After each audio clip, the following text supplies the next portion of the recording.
March 7th, 1778. Off the coast of Barbados, in total darkness, a 32-gun American frigate opens fire on a warship she cannot yet fully see.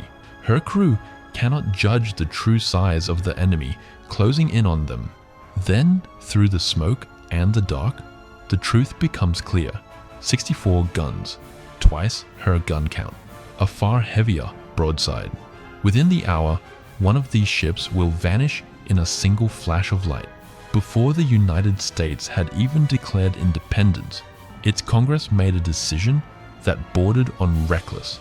They ordered 13 frigates, built from nothing, across 7 different locations to contest an ocean ruled by the most powerful navy on Earth. By the end of the war, not one of those 13 ships would remain in American hands.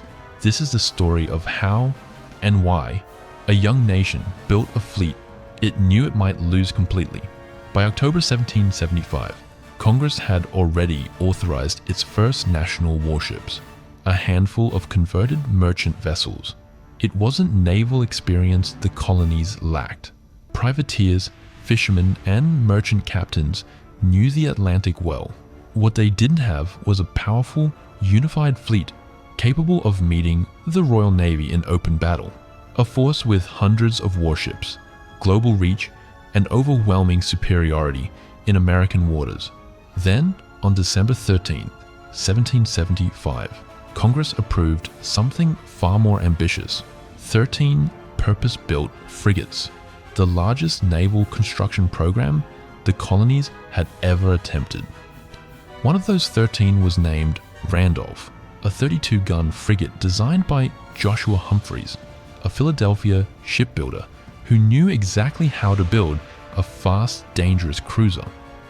Her captain would be Nicholas Biddle, a young officer who had briefly served as a midshipman in the Royal Navy before the war began, but building Randolph nearly broke her before she ever reached the sea. Recruiting moved so slowly that much of her first crew was drawn from captured British sailors held in a Philadelphia jail. On her first voyage, both her foremast and mainmast failed. Fever spread below deck. Men died before they'd fired a single shot in battle, and an attempted mutiny among her English crewmen had to be put down before Biddle could limp the damaged frigate into Charleston. Randolph was only one piece of a much larger gamble.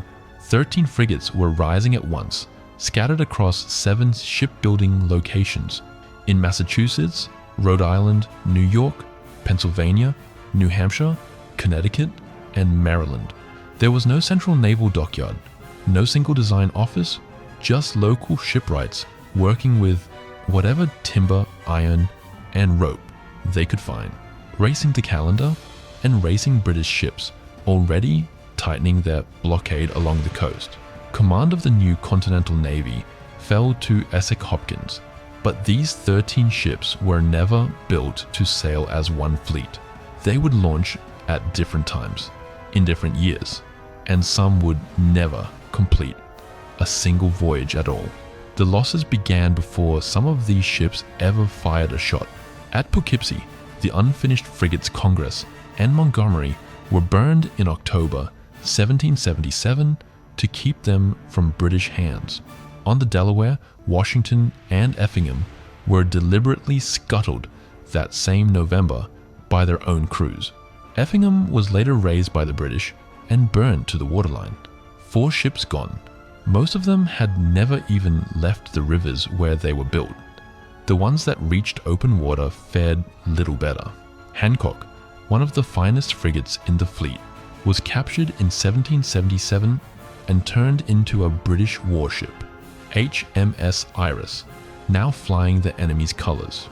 Raleigh fought a running battle against 2 British warships, ran aground near the coast of Maine, and was abandoned. The British later salvaged her and placed her into their own service. Warren was destroyed during the disastrous Penobscot expedition. Providence and Boston were captured when Charleston fell to the British in 1780. Delaware ran aground under fire and was taken. Virginia grounded in the Chesapeake and fell into enemy hands, and Trumbull, one of the last still afloat by 1781, was finally taken after a brutal fight against HMS Iris and the British privateer General Monk. Iris had once been Hancock. One American frigate had helped capture another. By 1778, Randolph was one of the very few original frigates still fighting under an American flag. Captain Biddle sailed her south, escorting a small squadron near Barbados, hunting British shipping. Never far from a fight he couldn't fully choose. On the afternoon of March 7th, a sail appeared on the horizon. The strange ship closed slowly, for hours. By the time the two vessels came within fighting distance, darkness had fallen. The stranger was HMS Yarmouth, a British ship of the line carrying 64 guns with a far heavier broadside than Randolph could answer. In the confusion of night, Biddle's squadron may not have immediately grasped how dangerous she was. By the time her true size became clear, Randolph was already committed to the fight. For roughly 15 minutes, the two ships traded fire at close range. According to the survivor's later account, Biddle was wounded early in the battle, and unable to stand, he continued directing the fight from a chair on his own quarterdeck. Some accounts suggest the shot may even have come from another vessel in his own squadron, though this has never been confirmed. Then, catastrophe. Randolph's powder magazine exploded. Whether from British fire or an accidental spark, the cause has never been established with certainty. The blast tore the ship apart in an instant. Burning wreckage rained across Yarmouth's own deck, leaving her rigging damaged as Randolph disappeared into the dark. Of roughly 315 men aboard, only 4 survived.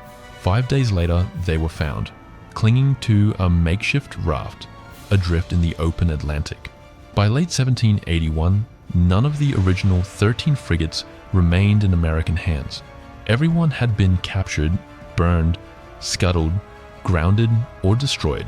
The last ship of the wider Continental Navy, Alliance, was sold off in 1785. For nearly a decade afterward, the United States had no permanent national navy at all, not until Congress authorized a new naval force in 1794.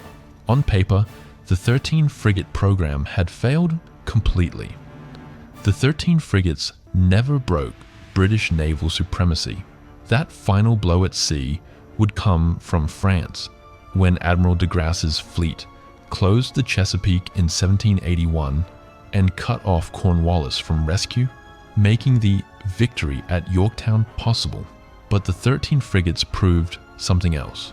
A country without an established national fleet, without any realistic chance of defeating the Royal Navy in a full battle at sea, still chose to contest the ocean anyway. Some of these ships sailed and fought.